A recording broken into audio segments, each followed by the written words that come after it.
Bloomberg.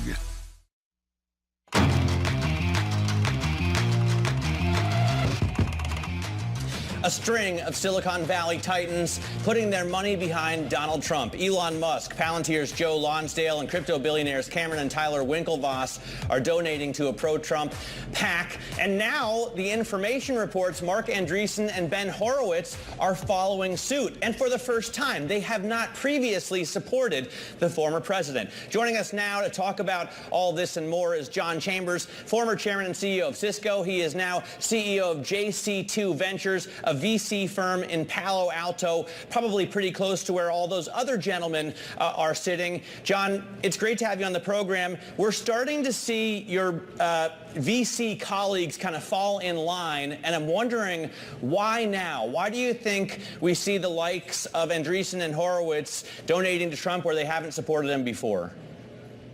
Well, I think what you're seeing is that many of my colleagues in Silicon Valley are focused about the future of technology being influenced dramatically by the president's direction. And you're seeing more and more of Silicon Valley leaders very comfortable with the direction that prior President Trump will take the country in terms of the economy and technology, and candidly in terms of business friendliness, job creation, and innovation. But I think the major thing that no one's talking about yet, and you kind of alluded to it, Matt, in your question, is that the economy will be driven by AI for the next decade. And Katie, this is what we talked about back in October at the last time I interviewed with you all. AI will drive productivity. Your prior guest said earnings are what it's all about. Well, AI will drive earnings dramatically of companies across all industries over this next decade. And if you think about startups and an innovation environment, the U.S. has probably never been more aggressive in terms of leadership and technology over the last 10 years, candidly pulling away from Europe and pulling away from China, who actually was in the lead 5 or 6 years ago. I got to ask you about, well, the great state of Ohio. John, I'm from Columbus. You were born in Cleveland.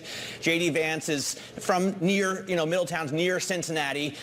What do you think about, we refer to him as a former venture capitalist, even though at 38 he's been, a Marine, a law student, a lawyer, a senator, so he's done a lot, but he's been hanging out around Silicon Valley.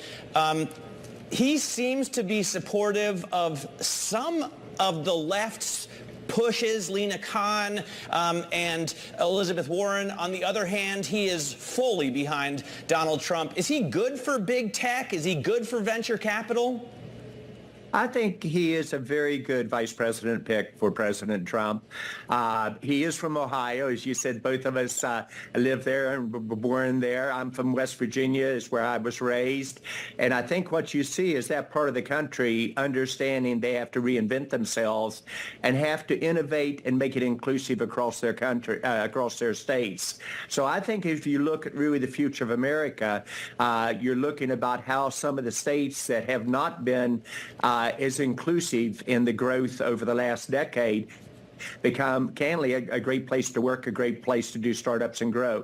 My home state of West Virginia used to be ranked in the bottom 10 states in every category, from economic growth to standard of living to attracting businesses. Now they're in the top 10 in most categories, and it was a conscious effort by both Republicans and Democrats to change the state at a senatorial level with Joe Manchin and Shelley Moore Capito, at the governor level with Governor Justice, at the Senate and the House level, redoing the universities, and we attracted $6 billion investments into our state in the last 2.5 years. We normally, Matt, wouldn't get $1 billion investment except every maybe 10 to 20 years. So it speaks to states wanting to control their future, and it speaks to innovation. I've never been more optimistic about what tech will do for this country and our ability to lead as a country, and can we partner with countries like India in a very constructive way.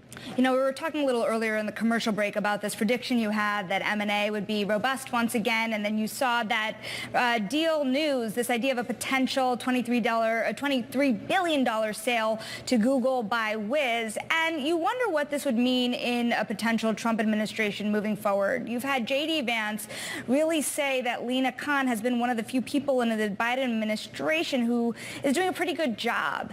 Do you think that a Trump-Vance ticket would still mean more clamping down on big-ticket deals? Well, there's probably three questions there. The first one is, do I think M&A activity is going to increase? Yes. And going back, Katie, to our discussion in October, I said the first thing you watch is the stock market. Stock market at that time was going well. We discussed that I thought it was going to do very well as we move forward over the next year. Second thing you watch is M&A activity. And remember how quiet it had been. For VCs, there were very few exits that have occurred over the last, in Canada, it was the slowest time in 10 years this last year. I was fortunate enough to have two companies get bought, one by AMD and one by Cox Communications, and then more recently one in the defense industry group, and then Rubrics went public. I think you're going to see M&A activity accelerate, and you're going to see large companies, both tech companies and non-tech companies, acquire startups to help kickstart their AI engine. Every company, regardless of industry, is going to go AI. So I like what we see in terms of M&A. It used to be the exception with WhatsApp, a $16 billion acquisition a decade ago, then OpenAI with an $83 billion evaluation with what Microsoft did. Then your comment about what Google's done with a $23 billion evaluation.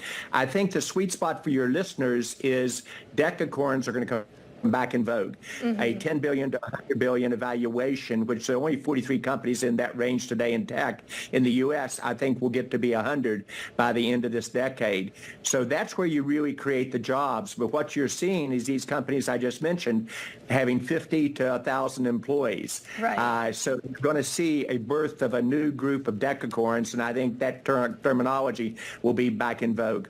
Well, John, of course, that's the M&A piece. I want to talk about IPOs because you think about the conversation we had back in October talking about sort of the dearth of IPOs, and that continues today. You think about what you're doing over at JC2 Ventures, basically coaching startups. I know that you have about 3 startups that have IPO'd, but why aren't we seeing more of these startups actually go public?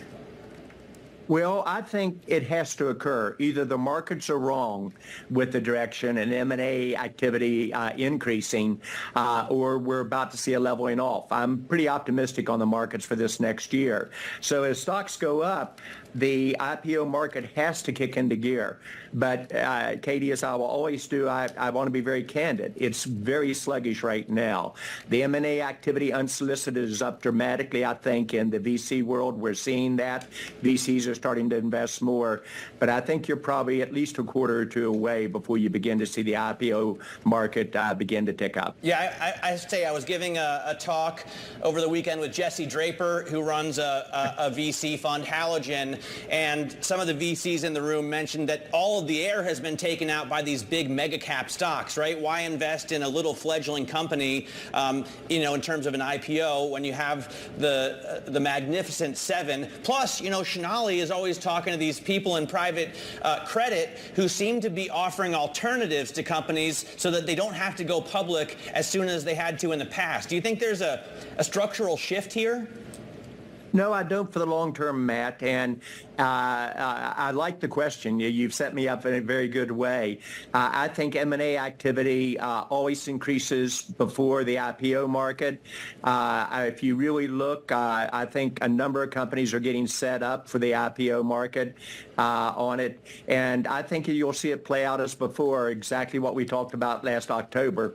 Stock market goes up, M&A activity, VCs free up a little bit more. You begin to fuse some IPOs, VCs bet more. But right now, the money going into AI startups are huge, and I think you're going to see a very active IPO market in the next year if I were betting. Well, let's talk about some of that money. You wrote recently that 38% of venture capital in the U.S. in the first quarter went into AI stocks. John, I have to say I'm a little bit surprised that it was only 38%. You think about how much we talk about AI. I mean, if it's not AI, where is that money going? Well, to your point, that was a surprise to me too. I think if we watch the second quarter and third quarter, you'll see it move past the 50% level. For VCs that invest in AI-based companies, they pay a 50% premium versus the same business model in terms of economic and financial growth for a company that's in software as a service or fintech on it. I think, using my portfolio as an example, I used to have 6 AI companies when I bet on AI 7 years ago. I have 9 unicorns out of those 20 companies already, been very, very fortunate on it, but all of them will be AI based. So I think you will see any company, regardless of size, who does not have a good AI strategy, implementation, and differentiation will get left behind. That's what you're seeing fueling these strategic acquisitions, both by tech companies and non-tech, which I think will accelerate on it. So that's a very nice way of saying I think every company will eventually become an AI company, whether you're in manufacturing, automotive, startup, big company, traditional company. Those countries that lead in AI will lead in economic growth. I think it will power the stock market for this next decade. It's a nice way of saying I wouldn't invest in a company that doesn't have a good AI strategy. You know, John, something Matt and I were talking about earlier is why do so many tech titans step up to support J.D. Vance when he also wants to, or has said previously, break up Google and has been so hard on big tech? I'm wondering if there's something that is more indicative of this feeling. You mentioned decacorns a little earlier. Do people just want more options here besides the Mag 7, these massive stocks that have become really monolithic in some ways? Well, first, I think those companies have done a great job of driving our market and candidly the U.S. leadership. But to your point, people want competition. They want to make sure the large companies don't misuse their economic power. And we also want that startup and stock market success to be spread across all 50 states, not just resident primarily in a California, a New York, or a Texas type of approach. I think making sure the environment is a level playing field for the smaller companies and startups is a must, in my opinion. So I would look at that very aggressively going forward. I think that's healthy. We've lost a little bit of the confidence and the trust of the American people with the internet and Cisco. 92% of Americans believed in the 90s that technology was good for the country and very good for them personally. Now, as you all know, that's below 50. I think we've got to regain the confidence of the average person in America that it will benefit them for the future. But make no mistake about it, AI is here to stay. Every one of you will use AI in a major way in the next 2 to 3 years in ways that you hadn't dreamed before, and every company will incorporate it as well. So if I were an investor, I'd do a portfolio of AI companies. Are there going to be some spectacular train wrecks? Absolutely, Katie, going to happen. But the benefit of the large group, I think they will outperform the general market. And as I said before, I'd look at that decacorn type category as perhaps being one of the most exciting, the 10 to 100 billion type of range. John, great to get some time with you. Thank you so much for speaking with us. John Chamber there of JC2 Ventures, and we wish the Mountaineers a good season this fall as well. Let's get a check on the markets right now. For that, we go to Bloomberg's Abigail Doolittle. Abby? It's interesting, Matt. Right now, we're seeing a small split in the markets. We have the S&P 500 up for a 13th out of the last 15 days. The NASDAQ 100, though, down ever so slightly off of its lows at the lows, down closer to 0.3%. Let's see which side wins. We'll be taking a look at why the NASDAQ 100 is down in a moment. But first, let's take a look at commodities, because we have crude oil down for a third day in a row, and copper is also down. A very interesting article on the Bloomberg terminal talking about how one entity out of China has really stopped buying copper, is now buying aluminum. So when we put this together with the S&P 500, in orange we're looking at oil, in yellow we're looking, or excuse me, orange is copper, yellow is oil, and then white is the S&P 500. And you can see that they are all mainly trending higher. However, copper's really come off of its peak in a big way. In fact, Carly Garner of DeCarlyTrading.com thinks that it could go 20 to 30% lower. It may not, but even if not, there is a possibility that this, she says, is a tell on the S&P 500 going lower, perhaps some sort of an economic tell, or maybe, I hate to bring this word up, but deflation, disinflation. So stay tuned. This chart's an interesting one for sure if that divergence builds. And then finally, in terms of some of the stocks that we have moving on the day, dragging on the NASDAQ 100, while we do have United Health and the bank banks trading higher. Take a look at the tech trade. We've got some serious weakness here, whether this has to do with some of what you all were just talking about with J.D. Vance and the former president and possibly an anti-tech stance. We don't know, but we do certainly have a big cooling for some of these big tech names on the day, Katie. Yeah, a lot of your mega cap tech down on the day. Bloomberg's Abigail Doolittle, thank you so much. Now, coming up, we hear from Steve Ratner of Willett Advisors as markets analyze the potential implications of Trump's policies. This is Bloomberg.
Time now for our daily Wall Street Week conversation. And with nearly 4 months to go until the presidential election, former President Donald Trump's bid for a second term is gaining momentum.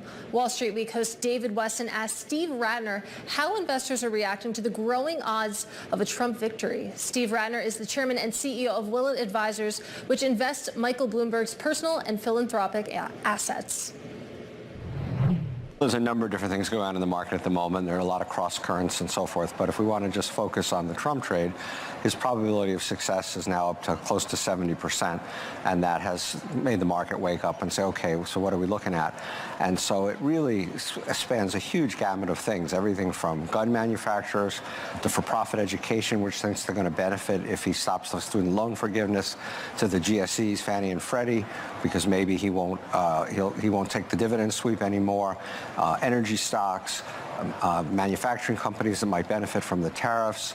And so investors are rushing around looking for all the different places they think they would benefit from another Trump presidency. One of the things I think we've seen is in the bond curve, basically, for treasuries, because there's a sense that actually there's going to be higher rates out there in the long end of the curve, which changes a fair number of things.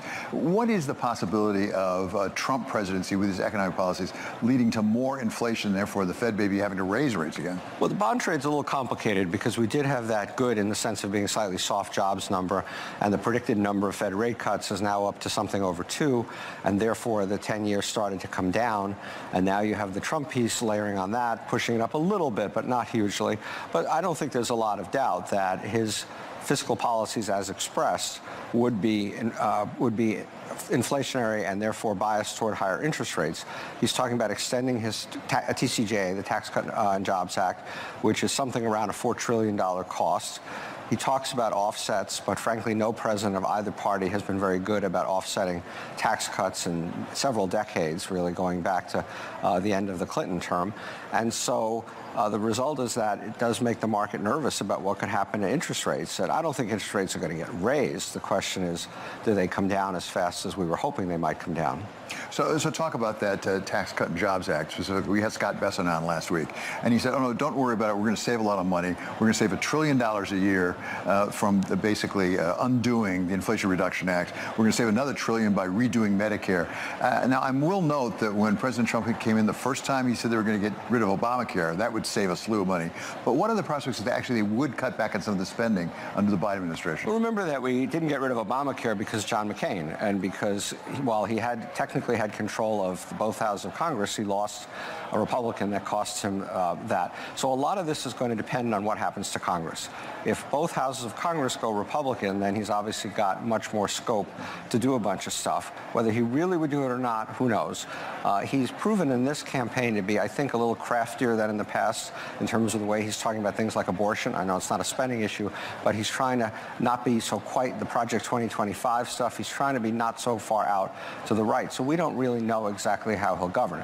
The record of the first Trump presidency was not good from a fiscal point of view. The deficit went up by hundreds of billions of dollars before COVID ever arrived, in large part because the TCJA never came close to paying for itself. It was close to a $2 trillion cost with no offsets in spending and no real revenues associated with it.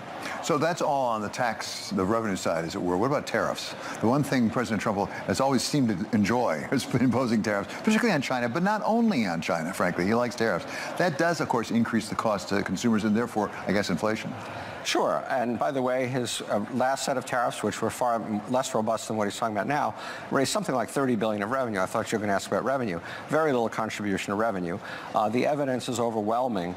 Many economists have studied this, that essentially 100%, 95, 105%, something in that ballpark was paid for by consumers. None of it was paid for by China.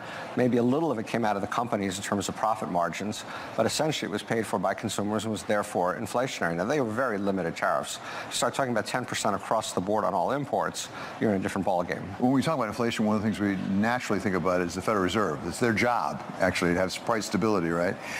There's a lot of speculation, not necessarily coming from Donald Trump himself. It's from people around him, like Peter Navarro, who's talked about firing Jay Powell. But what are the prospects of really undermining, to some extent, the independence of the Fed? That's, to me, incredibly scary. I think the independence of the Fed, they don't get everything right. They got inflation wrong. We'll stipulate to that. They got some stuff wrong in 2019. They may have gotten some stuff wrong coming out of the GFC, although they did a great job generally in the GFC. But let's just stipulate the independence of the Fed is critical and central to our economic success. There's no ifs, ands, or buts about that. You would not want the Congress or the White House in charge of monetary policy. And so any step to undermine the Fed by any president of either party should be something that we all push back as strongly as possible. And that was Steve Ratner of Willett Advisors with Bloomberg's David Weston. Now tomorrow we will hear from former Fed Governor Dan Tarullo about how changes in Washington will affect banking. This is Bloomberg.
Let's get to your trading diary. This is what you need to be watching this week. Bloomberg continues our special coverage on the ground in Milwaukee of the Republican National Convention. And we're going to hear from Fed Governor Adriana Kugler this afternoon.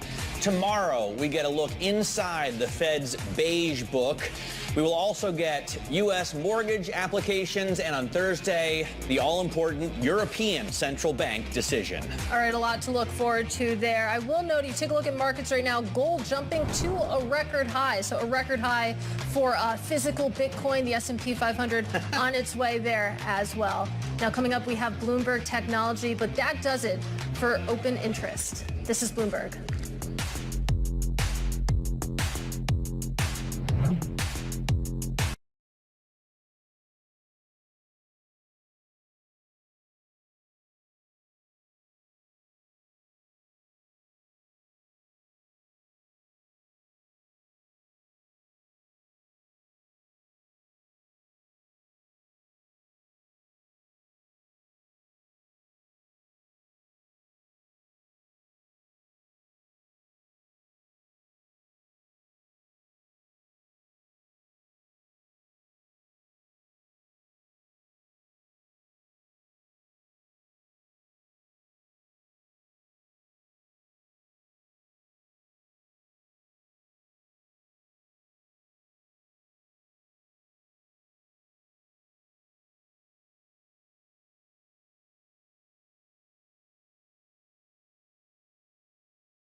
heart of where innovation, money, and power collide in Silicon Valley and beyond. This is Bloomberg Technology with Caroline Hyde and Ed Ludlow.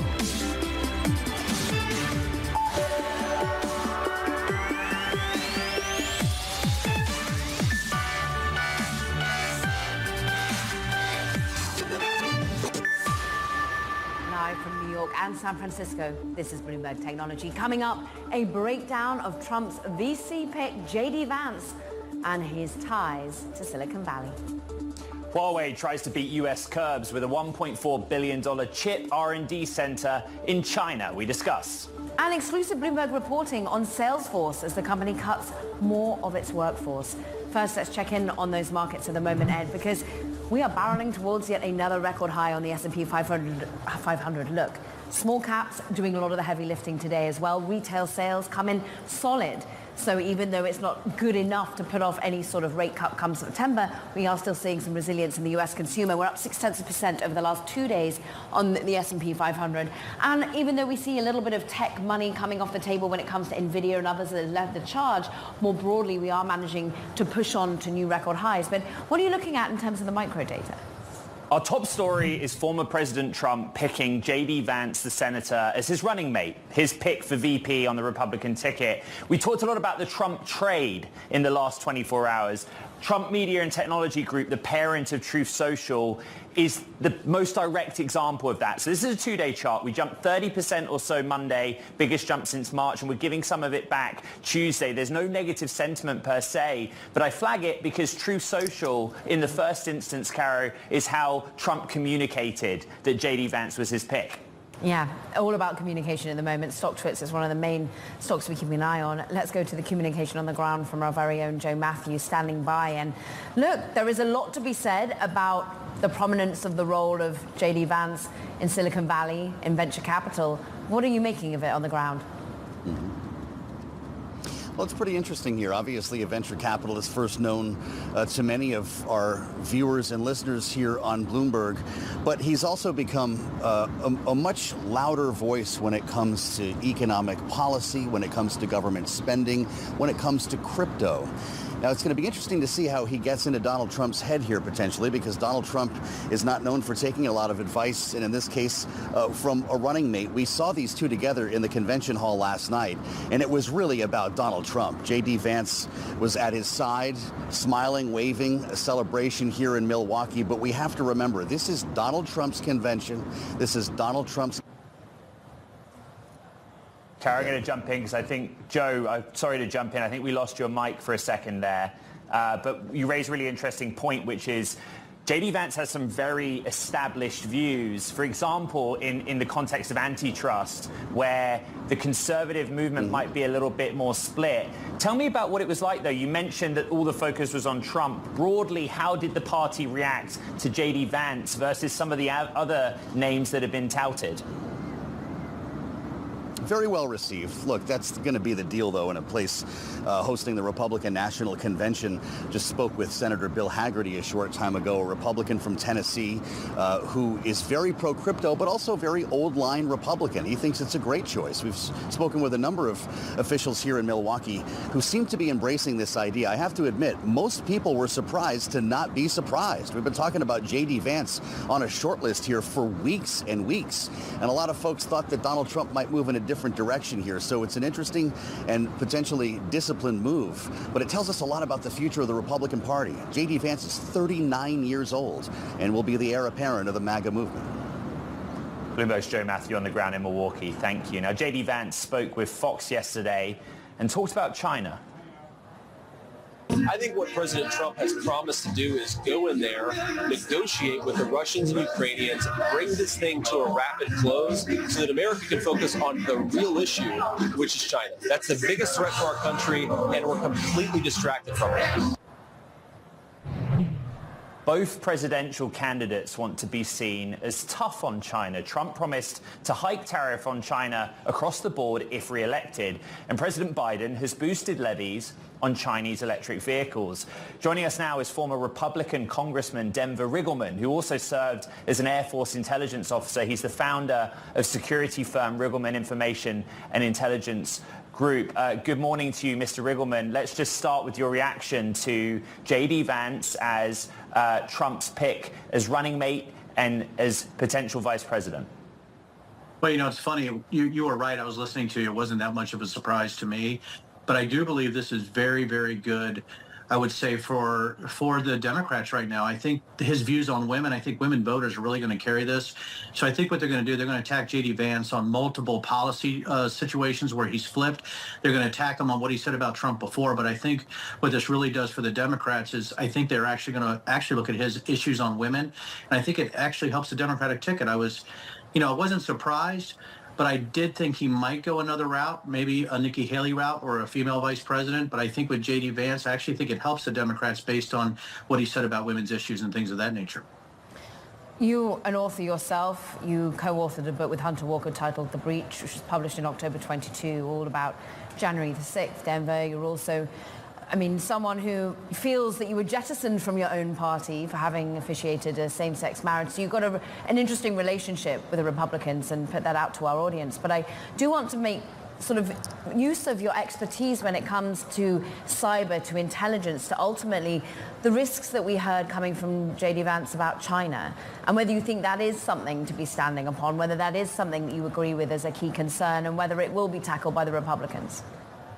Regardless of J.D. Vance's views, say on January 6th as an election denier or what he does, the fact is China is there's sort of a bipartisan support to look at China as the threat that they are. And, we talked about, stealing IP. We've talked about things like that with China.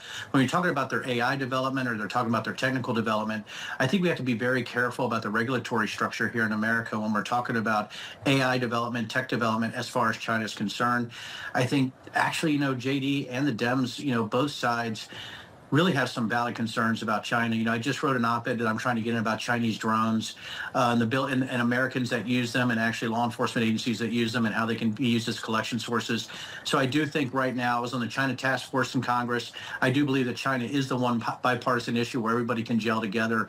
And regardless of their past views or things like that, I think that the specific China issue is something we really have to worry about. Congressman, one interesting point that our correspondent raised on the ground in Milwaukee is how much President Trump will or will not listen to his vice president pick. One policy area, for example, is big tech and antitrust. This is Bloomberg Technology after all. And Mr. Vance's position has been quite clear. He thinks that big tech should be broken up, that there is too much power, and he's aligned with the FTC. Other parts of the conservative movement want to see shrunk regulators and shrunk agencies. How do you think that will play out? I don't actually think it's going to be one of the bigger issues when we're going into the election. I think afterwards, if the Trump administration is to win, I think it's going to be actually a bit of a war on antitrust with big tech. I've had my own issues with big tech, especially algorithmically and what they do in that environment. My company actually looks at some of this. We're looking at social media platforms and disinformation and how to use AI and graph neural networks to track those. So I do believe right now when you're talking about antitrust and tech, I think that is going to be one of the biggest things that we talk about after the election on how we either regulate, if we break them up, or if we look at some kind of algorithmic solutions, or we're looking at some other ways to see what's happening with big tech and how they're actually manipulating information. But I don't know if the antitrust stuff is going to go a long way, but I do think there is going to be a reckoning when it comes to how algorithms are used, how people are targeted, and what disinformation and things look like on big tech platforms. So that's really my opinion on it. It's a very complex topic, as you both know, but I do believe that that's probably going to be one of the lesser things they talk about during the campaign. But after whoever wins, I think there is going to be a reckoning with big tech on how we actually look at what they're doing on those platforms. Denver, you've brought us a lot of complexity, Congressman, more broadly, to your views of what might hinder or propose and be a positive force for J.D. Vance. But as a founder yourself, does it make you positive that he's someone who understands venture capital and investing? Actually, he doesn't make me confident at all. I mean, when you think about where he's come from, what he's done, yes, he's 39. He wrote a book. And I am a founder. I am looking at venture capital, right? I do have investors. J.D. Vance in the business side doesn't make me confident at all. I really don't think he knows what he's talking about in most respects. So I hate to be that blunt. But again, I think you're going to look at the staff around whatever president is elected. That's the people that actually do the policy making. I think J.D. Vance is there specifically to get votes, maybe in rural areas. Maybe they did polling. I don't think he's there for any of his business or technical expertise. I think he's simply there because he's presenting a vision of what MAGA policies look like in the future. And I don't think it really has to do with his business acumen at all. And sorry if I'm blunt about it, but that's how I feel about it. Denver, we like blunt. We appreciate you, of course, Denver Riggleman, founder of a Riggleman Information Intelligence Group, but crucially, of course, former congressman. Ed, what have we got coming up? Okay, coming up, Huawei gets set to break new grounds. Details behind the tech giant's new $1.4 billion R&D hub coming up next. I think we're also taking a quick look at shares of Eventbrite, just a terminal headline. TikTok, Carrie, tell me what's going on. Yeah, interesting as we were just discussing China, of course. TikTok has a new partnership with Eventbrite. We understand that its users can add Eventbrite links to TikTok videos. We see an absolute surge and the intraday price up 19%, but a whole lot of regulatory risks still surrounding TikTok here in the United States. This is Bloomberg Technology.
Time now for Talking Tech, and first up, Match Group. Well, it's getting a third activist investor. According to a letter reviewed by Bloomberg, Starboard has built a 6.6% stake in the online dating company and plans to make a push for a sale of Match if the company fails to turn around its operations. Now, Match's largest app, which is Tinder, has seen its paying customer base shrink for six straight quarters. Plus, Microsoft faces a UK investigation. Now, the tech giant is set to undergo a full-blown antitrust probe over its investment in Inflection AI, with emphasis over the hiring of former employees from the startup. Now, the Competition and Markets Authority has set a September 11th deadline on whether it will escalate the investigation further. And Huawei nears completion of its chip research center in Shanghai. Now, the new development center will house 30,000 personnel and covers 1.6 million square meters. Huawei is said to have spent over $1.4 billion in investment costs for the new facilities and is expected to use it to pioneer breakthroughs in semiconductors and wireless networks. Ed. Well, let's stay with that story in Huawei and bring in Bloomberg's Ian King here in San Francisco. Those seem like big numbers, but if there's one thing you've taught our audience in recent years, it's that development of new semiconductors, and then the manufacturing of them takes a very long time. So what are the basics in this case with Huawei? Yeah, it does. I mean, it's not like they're beginning from scratch here. This is more, something that we should pay attention to as a symbolic, but also as potential for what happens in the future. If they're bringing in more people, the kind of numbers that they're talking about, that's a significant effort that would be at the same kind of scale of other companies. But it takes years and years, 2 or 3 years to design one, then to get it into manufacturing. Then it's probably not going to be that good. Then you need a second generation. So nothing to be panicking about this year or next year, but certainly a symbol of a serious effort that's underway. Well, what got us all panicking originally was the Mate 60, and we're anticipating a Mate 70, which of course is their new flagship smartphones, Ian. And when we get our hands on it, how much do we understand of the technology they're using is still US dependent? How much eventually can we cut that off? Will it be cut off? Yeah, I mean, that's a very good question, and there are a lot of opinions about the chip that's in the current, this is a so-called 7-nanometer chip. Some people are saying this just proves that Huawei has walked around the efforts to stop it. Others are saying, no, this is a kludge job. This really isn't that important. This doesn't mean anything. They won't be able to get any better. So I think you're absolutely right to be pointing out that when that new phone hits the market, there'll be a lot of people getting their hands on it, and the first thing they'll do is saw it in half and look at what's inside. Not exactly the way in which Huawei, I think, wants the phones to be used, but it's an interesting one nonetheless. Bloomberg's Ian King, we so value your opinion and expertise. Thank you. Now, let's look at another key story with software giant Salesforce. Bloomberg exclusively reporting that the company cut 300 jobs this month. Now, it's in an effort to streamline operations and control costs. Bloomberg's Brody Ford broke the news for us, and they'd already been doing a lot of layoffs. Yeah, the entire tech industry obviously has shed thousands upon thousands of jobs over the last 2-ish years at this point. And there's been this question of, is it over? Are we back to a normal period? And I think what Salesforce and a couple other companies have shown us is that this is just part of the game now. What happened last week, it was just after the end of the second quarter, right? And we saw Salesforce, a few other companies make these cuts. I think going forward, we will see tech companies no longer do this thing where the headcount is just up and to the right indefinitely, rather that they're going to continually kind of cut over here, hire over here, and just monitor those expenses.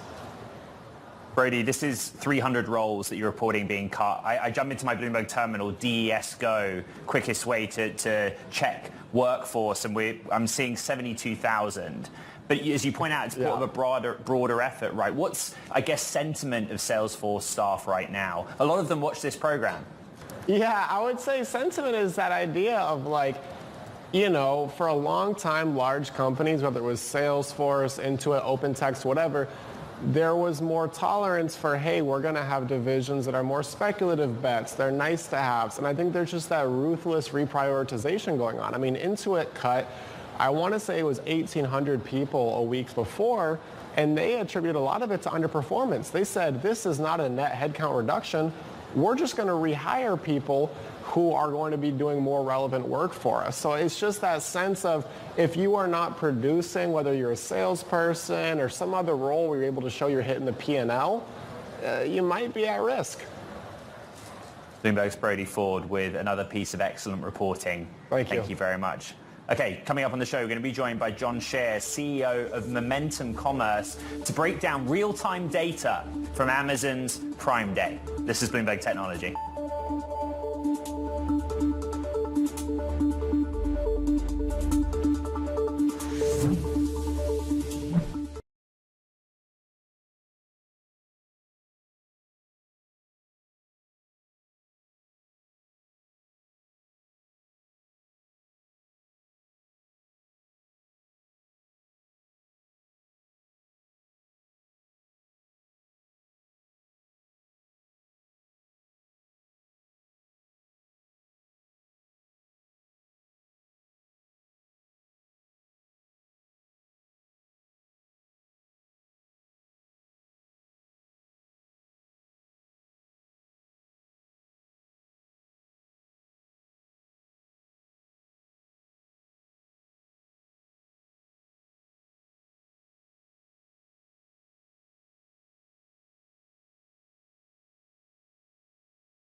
So Amazon's two-day summer sale is underway, with real-time data actually suggesting that sales are rising about 13% in the first 6 hours of the event. That's compared to the same period last year. That data coming from Momentum Commerce, which actually manages about 50 brands in a variety of product categories.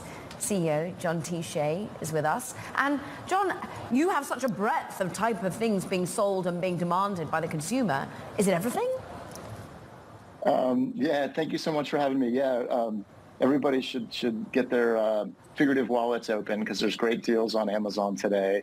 At Momentum Commerce, we support brands across all kinds of categories, and that's certainly one trend we're seeing so far in the early innings of Prime Day today, where historically Prime Day's been an event with great participation from consumer electronics, gadget brands, back to school offerings, trying to pull that demand forward.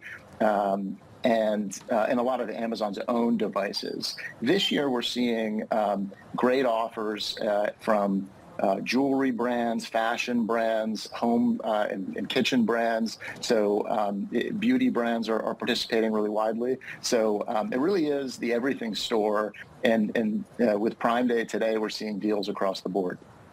John, Amazon's jumped around a little bit on the timing of Prime Days. They've experimented at different parts of year. July, is there any sort of seasonality factor that motivates consumers to go out, spend early, catch deals in the summer, rather than, say, later in the year, like in October? Yeah, I mean, I think, a few years back, Amazon shifted to October for the first time as a function of COVID and disruption from COVID. And then they've held that and sort of done 2 Prime Days the last few years. What we see in the data certainly is that the summer Prime Day has really been seared into the minds of the U.S. consumer in particular. And we're now seeing the entire retail industry follow suit.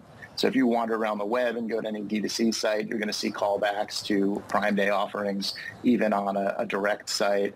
And certainly you see Target and Walmart and others all running similar events timed around Amazon. So this is the 10th Prime Day, and it's certainly become part of culture this year, which is really exciting.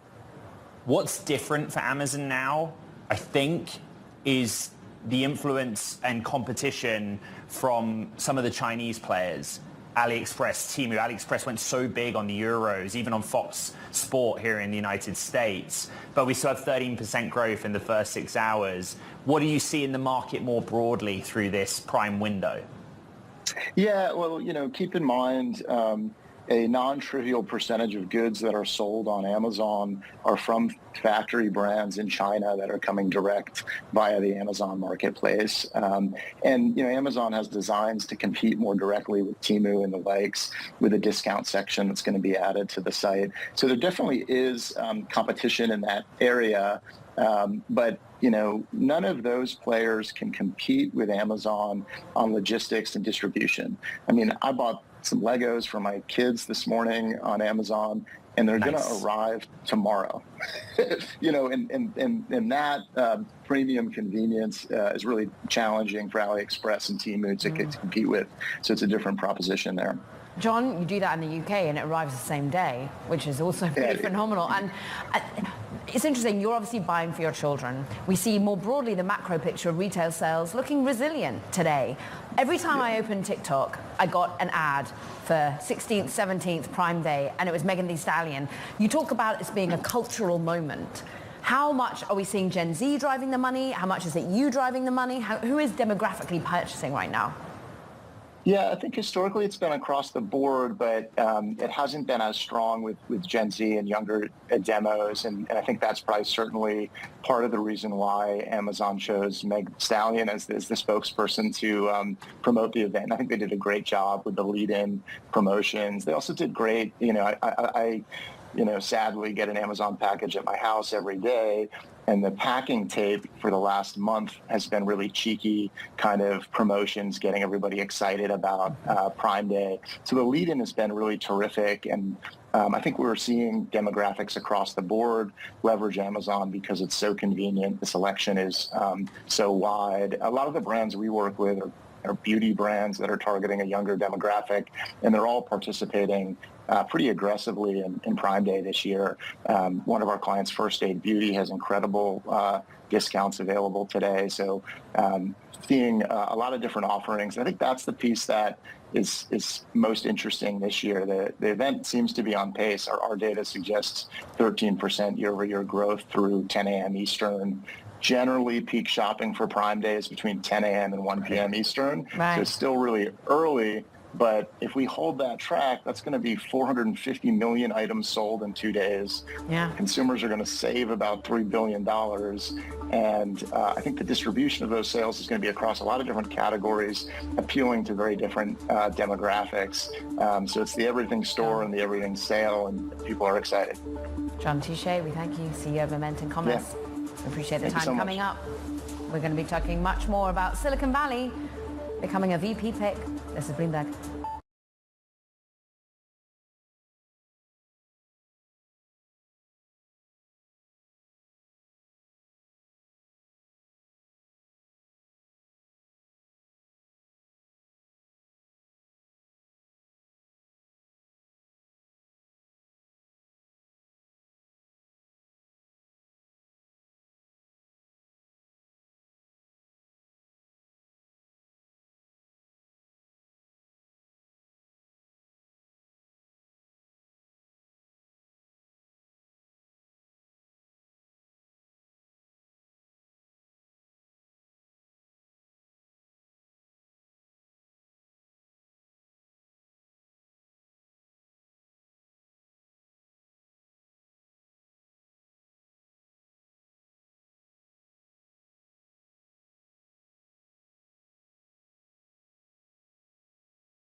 Welcome back to Bloomberg Technology. I'm Caroline Hyde in New York.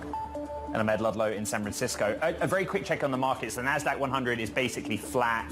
Some of the laggards in there are the bigger tech companies, Microsoft, Meta, some of the chip makers as well are selling for whatever reason. We continue to talk about the Trump trade because we have the big news item that JD Vance is Trump's VP pick. The two that I pick out are Trump Media and Technology Group, parent of Truth Social.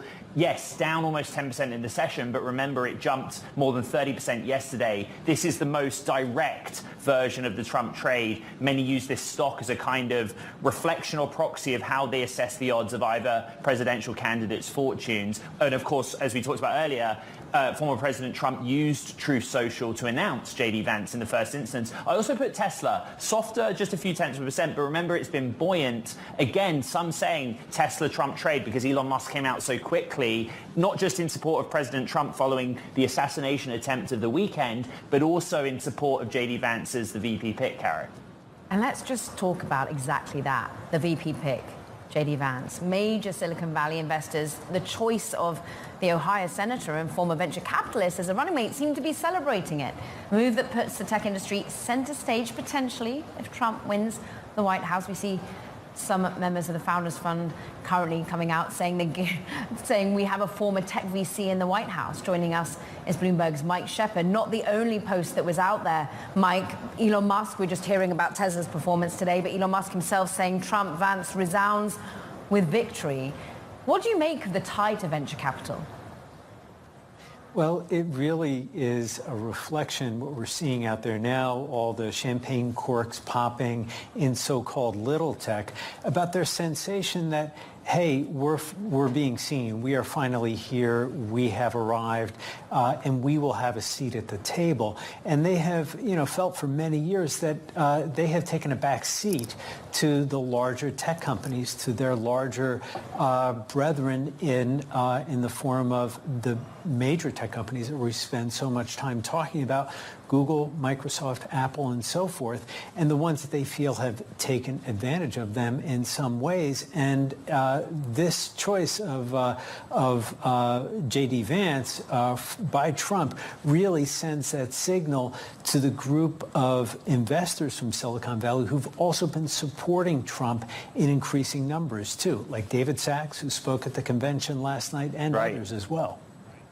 I want to make one point, which is many venture capitalists, or some venture capitalists, are supporting J.D. Vance's appointment. Not all, just would make that point as it was raised to me on social media.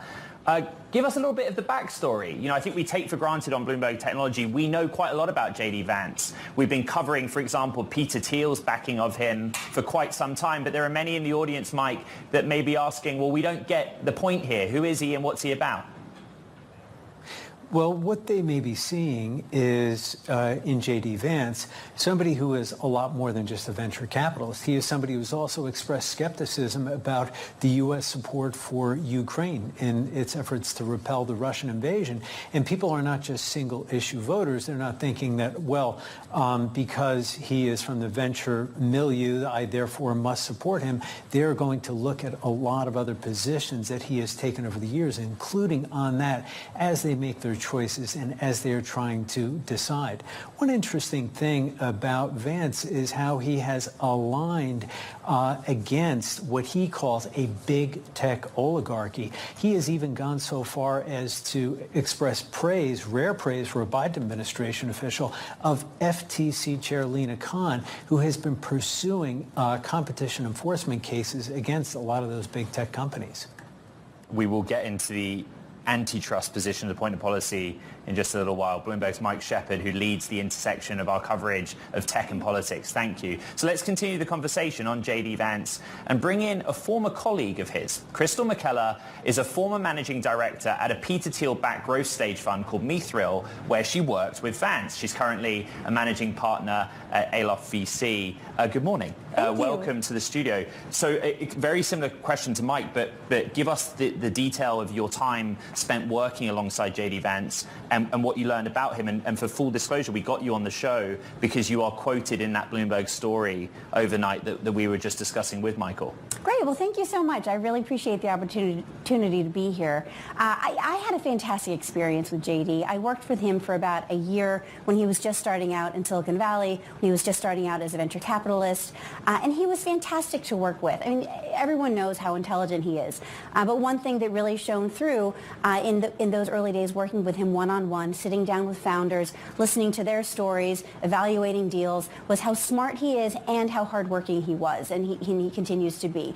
You can't be a polymath and get up to speed on a lot of different industries unless you're both smart and willing to put in the time and put in the work.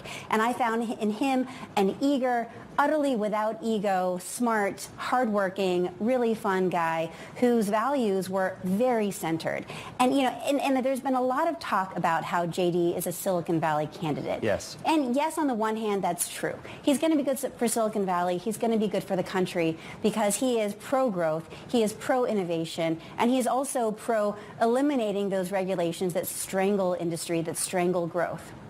But that's really only Chris, part. one quick point on that our editors were at pains this morning to point out there's a difference between an association with venture capital and the technology industry at large. His position on big tech is very clear, actually. He's in favor of breaking up big tech and increased oversight by the FTC. That might be at odds with the rest of the Republican base. As a venture capitalist, what do you make of that? As a venture capitalist and as a former antitrust lawyer way back when, I can say unequivocally that predatory behavior on the part of large firms with market power is unequivocally bad for the economy. It's bad, and particularly when those companies control a lot of the speech that we see and control our access to information, it's bad for our democracy. So as a former antitrust lawyer, as a VC, as someone who cares about our democracy and freedom of speech, I unequivocally agree with JD on his skepticism and concern about some of the very large technology companies in our economy. I'm interested, Crystal, to go back to it. And do you think JD Vance himself will be kind of critical of the way we're all going berserk that there's a VC in the White House? I'm so sorry. I didn't completely catch What Carol was saying, I'll jump in, Carol. What Caroline was saying is that what do you think JD Vance makes of all of the media coverage that he's a venture capitalist or former VC and he's now potentially going to be in an administration? You know, JD is an extremely humble guy. I remember when his book first came out, he was, gobsmacked by how much attention he got and by how much his words meant to so many people. So I imagine that he is feeling a lot of humility right now, in general, for being, at being chosen for the vice presidential pick by President Trump. And I think that he would feel this, the same way that I'm expressing right now, which is fundamentally, and even on day one when he was in Silicon Valley, his driving force is his concern for the forgotten working class, the people in this nation, at this nation's core, who have suffered because of the hollowing out of traditional industry and the opioid epidemic. That was what animated his desire to write his book, which was extremely raw, extremely vulnerable, and really he sacrificed his own privacy to shine a light on a huge problem facing our nation's core that he wanted to make better. I think that, my experience with him when he was working in venture capital was this was his primary driving force. This was at the core of his identity. So yes, he'll be good for Silicon Valley because he's pro-growth, he's pro-innovation, he's pro-open source, and he is pro the innovation economy. And he's going to be really good for the country because of his genuine compassion for the forgotten middle class, for the forgotten working class. But Crystal, of this many country. feel that venture capital doesn't help the forgotten middle class. Many feel that, in fact, artificial intelligence is going to do a disservice to it yet more. Can you twin for us what seems to be almost at loggerheads, that here's someone who really cares about the hollowing out, who really cares about an opioid crisis, about the forgotten, at the same time as he's backing startup companies that perhaps, take away jobs from blue-collar workers yet further? Do you think he was in any way trying to dovetail those two things together when you worked with him? Well, I don't see AI replacing steelworkers anytime soon. And, one of the things that venture capital is an enormous category. Everything from social media to national security technology, which is a space that I work in, to healthcare. And I think that, the best technology is the one that moves things forward. It's the one that provides enhanced capabilities for reduced cost. A lot of venture capital dollars are going in directions that I think are destructive for our society. We've certainly seen the destructive force of social media on family structures, on teenagers. So there is a whole category of companies that are invested in by venture capital firms that are extremely destructive to the fabric of American society. And then there is a whole other section of companies that are invested in that truly will, answer our prayers. It will make us as a nation healthier and safer. That is the area where I invest. That is the area where Peter Thiel focuses a lot of his attention. That is where JD was investing. That's where his firm, Colin Greenspan, a former colleague of mine who worked with JD at his fund, that's where his focus is. So I think it's hard to lump all of venture capital together in one bucket. Well, of course, Aloft VC currently saying that you're mission-driven founders and it's all about product solving urgent problems. So, Crystal, thank you for the perspective, for bringing us your knowledge of what JD Vance was like to work with. We appreciate it. Meanwhile, coming up, we're going to bring in Cameron Porter, general partner at Steel Atlas, talking of steelworkers, but in fact about really the role of energy here, the importance of nuclear power in artificial intelligence development, and, well, the relevance of energy policy in this US election. This is Bloomberg Technology.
Bloomberg.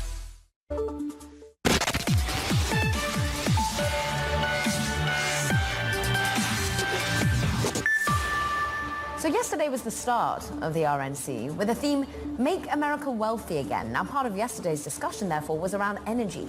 Let's continue the conversation with today's VC Spotlight. Cameron Porter, general partner at Steel Atlas, is with us, joining us to discuss nuclear power. And this has become something that we've really wanted to tackle on the show because more and more people are saying the energy needs of artificial intelligence can only be solved to a large extent by something like nuclear.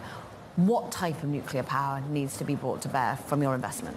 Thank you for having me here, Caroline. And yeah, nuclear is a critical part for the U.S. policy, both because of enterprise technologies like AI, but also because that AI can be used in military applications. So it's really a national security issue. And for looking at nuclear energy broadly, there's really two buckets, fission and fusion. Fusion's a bet on the future. Fission is what's here today. And that's where we're investing. And we're seeing a lot of dollars in the U.S. flow into those new advanced reactor technologies. Cameron, good morning to you from San Francisco. You know, you position the firm and your investments as kind of industrial technology, something we have discussed on the show. we also look at some of the public equities in the space that have seen, in recent months, 2024, quite incredible gains.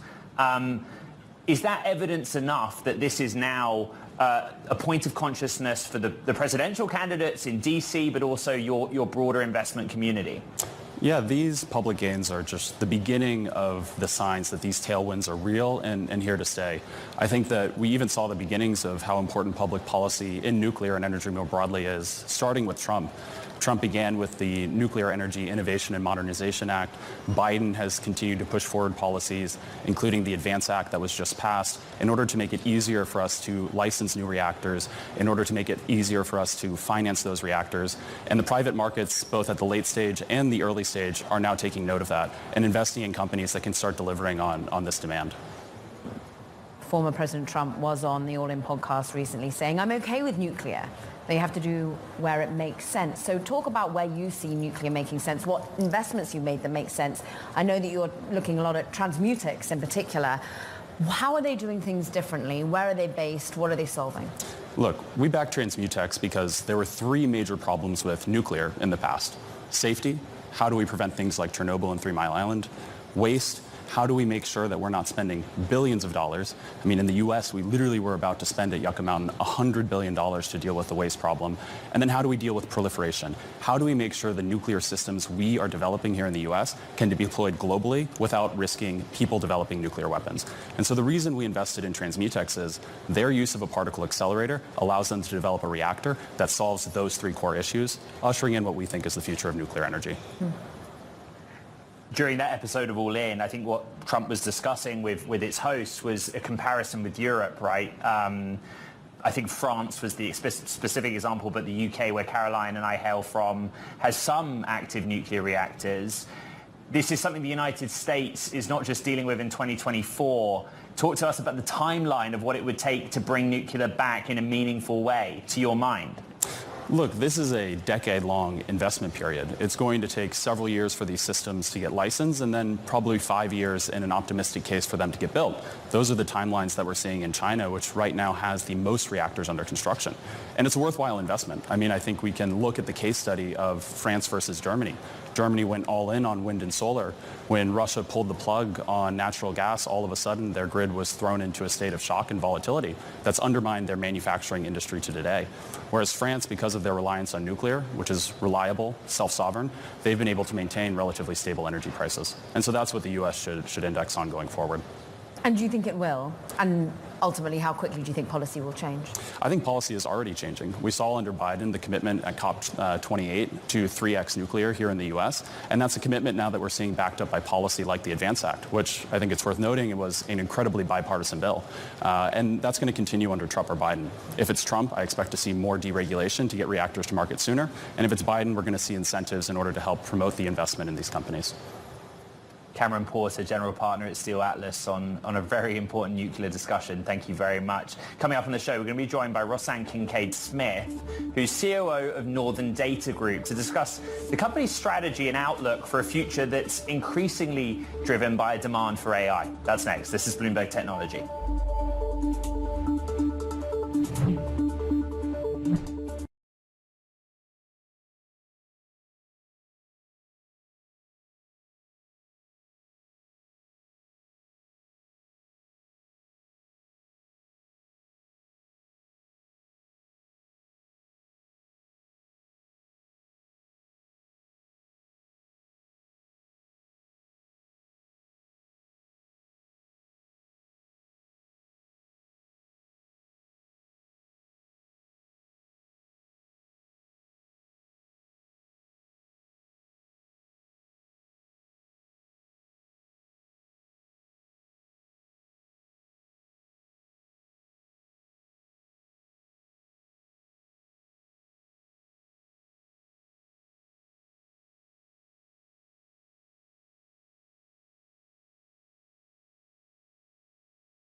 everything.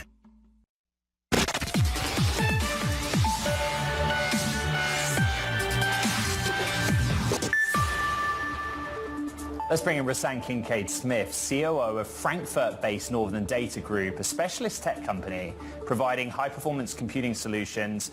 The company also expecting to see revenue triple as demand for AI continues to grow. An incredible backstory, Rosanne, where in simple terms, you go from being largely focused on crypto and mining and through acquisitions, high-performance data center in the AI context.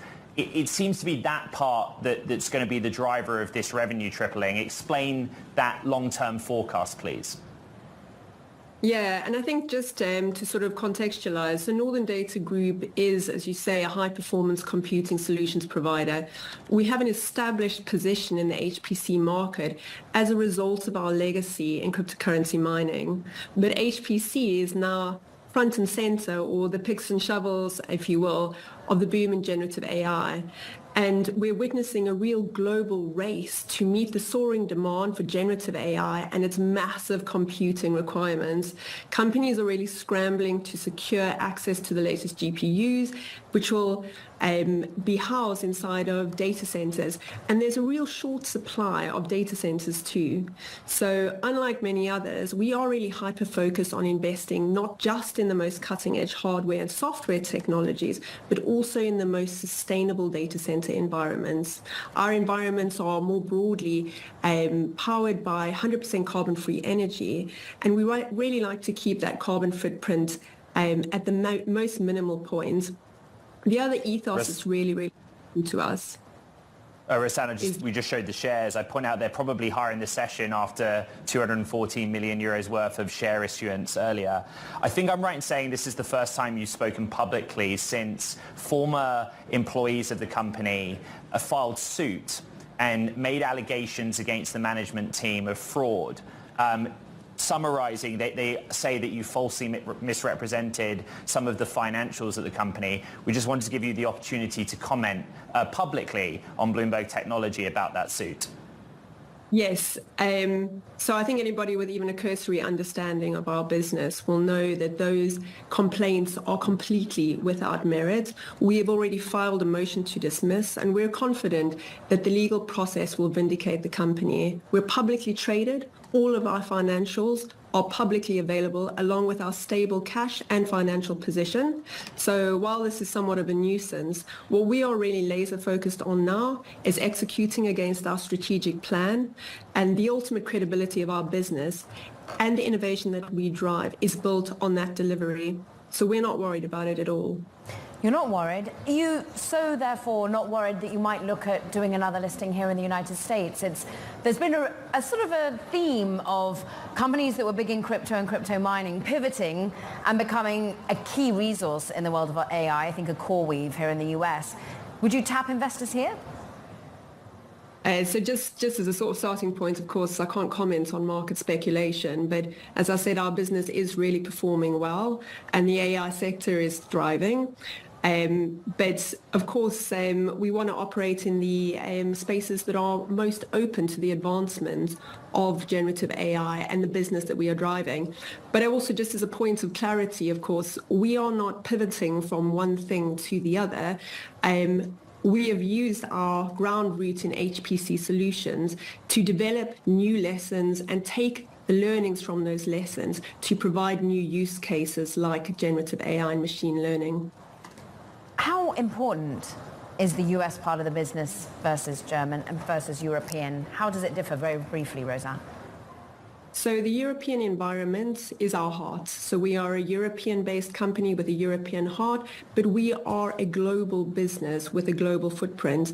And so we use the investment, and you will have seen, as you've mentioned, our capital raise, that will be used to expand our footprint into the US.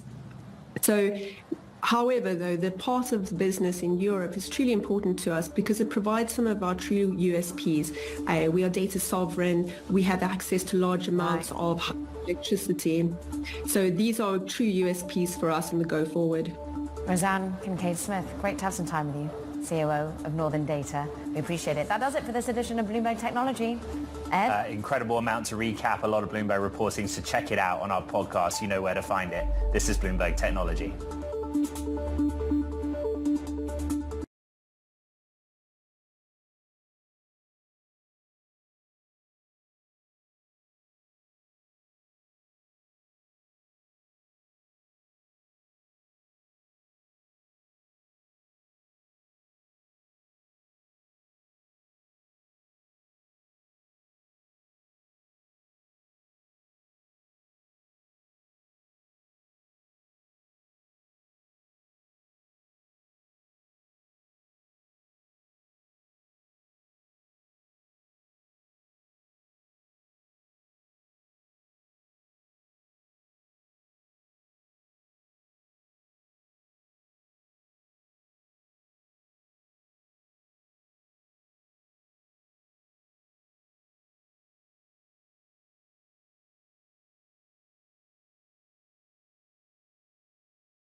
Thing.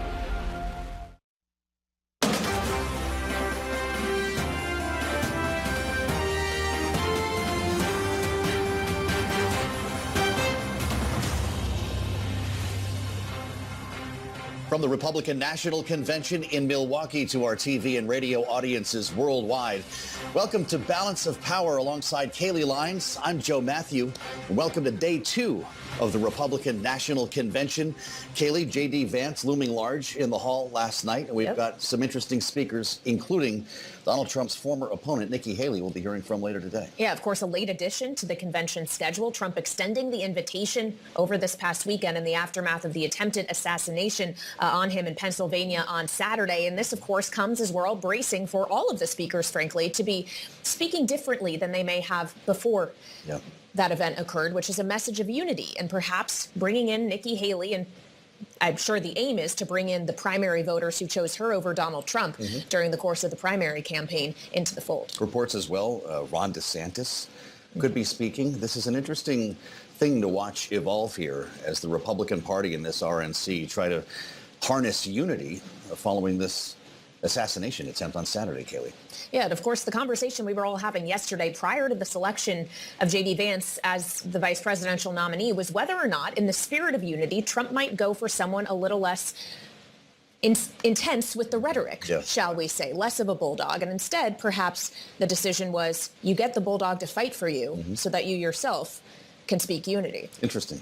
We're going to watch this unfold in real time together with Bloomberg's best, Laura Davison and Gregory Cordy joining us here at the table. Welcome to day two. It's great to have you both here. Laura, what are we in for in today's session? So tonight is the second night. The theme is all about Make America Safe Again. So last night was all about the economy. Tonight is going to be about crime, border, immigration, a lineup of speakers. Most interesting, perhaps, is Nikki Haley, this late add to the schedule. What I'm really watching for is what is the reaction in the room? When Mitch McConnell came onto the floor yesterday, he was booed. Wow. It is possible that Nikki Haley also has a chilly reception. The Republicans that are here are not necessarily her wing of the party. This is very much a Trump crowd, and so that could create, put a little cast of shadow over the party unity message that they're at least trying to project forward. Well, Nikki Haley, of course, prior to the convention, released the delegates that she did win during the primary process and encouraged them to vote for Donald Trump. When she dropped out of the campaign, though, all the way back in March, she did not encourage those who voted for her to do the same. She said Donald Trump needed to earn those votes. Do you expect, Gregory, we might hear differently from her tonight, a suggestion perhaps that those votes have been earned? You know, it's remarkable to think about how we've gotten to this point where a year ago we were talking about a dozen different candidates in the Republican Party all challenging Donald Trump for the nomination. Some making the point a little more strongly than others that Trump was disqualified from the presidency. I remember Asa Hutchinson, Chris Christie, Nikki Haley became more aggressive on that line of attack as things went on. But most of the field was basically auditioning for what we have seen now, the Veep stakes and cabinet posts. But it is remarkable how much this party has unified around Trump. And of course, the events of last weekend, I think, have only contributed to that momentum, that this is a party, you feel it on the floor of this convention. This is a party that's very much united around Trump. Not that they weren't before, but there's a real feeling, not just of unity, but of solidarity. And it's not an angry convention like maybe the 2016 convention was. It's unified in a more optimistic way. It's just the sense I'm getting from this convention. Well, that's something. I'd love to hear from both of you about the issues where these two overlap, and in some cases not. But when it comes to foreign policy, J.D. Vance talked last night on Fox News about his views. Here he is. I think what President Trump has promised to do is go in there, negotiate with the Russians and Ukrainians, bring this thing to a rapid close so that America can focus on the real issue, which is China. That's the biggest threat to our country, and we're completely distracted from it. To key off of this, Laura, what happens to the war in Ukraine if Trump-Vance win? So the thing that's important to remember is that, especially as vice president, he has less say over some of things like funding the war in Ukraine than he did as a senator. He's able to hold up those bills directly. But if Trump wins the presidency, Ukraine, hope for additional funding, all but disappears. Especially if Republicans take both chambers, you can pretty much take that off the table as an issue in Washington.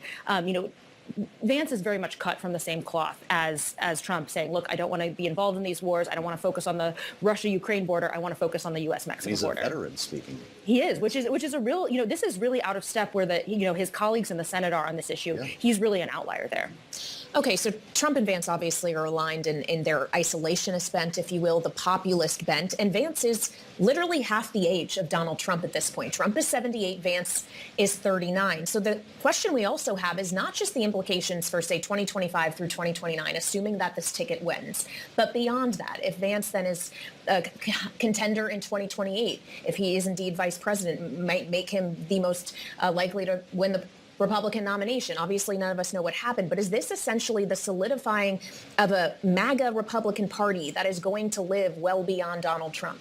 Yeah, the two most disappointed people in Milwaukee yesterday were probably Doug Burgum and Marco Rubio, who were also sort of at the top of the short list for VP. The third most disappointed person has to be Ron DeSantis, because Vance has now been tapped as the de facto heir apparent. Now, Trump hasn't said anything about that. Obviously, we're a long way from 2028.